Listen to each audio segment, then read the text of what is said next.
जी हाँ, रउआ सब के बता दें कि सुबह सुबह लेके आ गइल बानी बेहद ही खास खबर। बॉस फिल्म के गाना के भैया हो कुछ टीजर आ गइल बाटे, लेके आ गइल बानी। पूरा वीडियो के देखी, जबरदस्त खबर बा, मन खुश हो जाई। इस लाल कलर के बटन को दबाएं और चैनल को सब्सक्राइब करें और घंटे के आइकन को भी जरूर दबाएं, जिससे कि हमारे वीडियो सबसे पहले आप तक पहुंच जाए।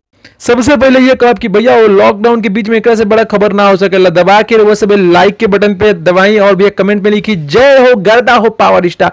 भैया हो बॉस फिल्म के गाना के भैया कुछ क्लिप शेयर के लिए बड़ी चांदनी सिंह जी यहाँ भैया लेके आगे बनी खबर रहुए सब खाते तो वीडियो में बने रही भैया हो रहुए सब के दिखावे बने डिस्प्ले पे कि देखी कैसे भैया चांदनी सिंह और भी हमनी के पावर स्टार बॉस एकदम भैया धमाकेदार स्टाइल में गाना के शूटिंग कर रहा बड़े। और भैया खलबली तब मच गल जब भैया चांदनी सिंह अपना इंस्टाग्राम पे भैया बता दी ई वीडियो के क्लिप शेयर कर ले बाड़ी। जी हां भैया वैसे खबर हम दिखाओ तनी भैया एकदम ब्रेकिंग न्यूज़ बाटे। एकरा मतलब भैया बॉस फिल्म के आगमन बहुत जल्दी होखे वाला बाटे, बॉस के गाना के आगमन बहुत जल्दी होखे वाला बाटे। तो वो सब अगर खबर से खुश बानी तो दबा के लाइक करी, शेयर करी और कमेंट सेक्शन में कुछ लिख दी। उम्मीद करतनी खबर अच्छा लागल होई। अच्छा लागल तो लाइक शेयर आवे के चाहिए हो। भोजपुरिया जहान भोजपुरी स्टार ट्यूब से अविनाश की रिपोर्टिंग, दिल्ली।